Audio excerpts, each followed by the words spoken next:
Сәлем оқырман, сіздерге ұсынатын рецептім баклажанды роллдар. Керемет дастарханның сәнін келтіретін керемет рецепті сіздермен бөлісетін боламын. Каналға лайк басып отырыңыздар және тіркеліп кетіңіздер.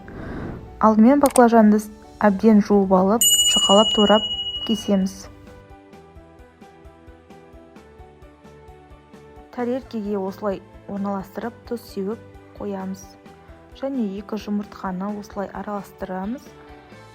Кесілген баклажандарымызды жұмыртқаның бетіне 2 жағын аунатып батырамыз және панировочный сухарикінің бетіне 1 жағын ғана аунатып противеньге саламыз.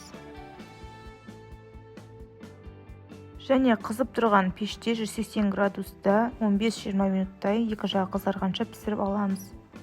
Салмасына салат жапырағын, сүзбелі ірімшік, қияр қостым. Өзіңіздің қалауыңыз бойынша қоссаңыздар болады.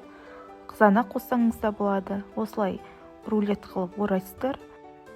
Пісіру уақыты 15 минутта алады. Дайындалу уақыты 5 минут, 10 минутта алады.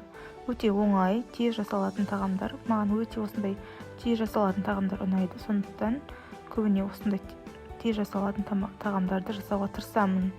Сіздер де жасап көріңіздер.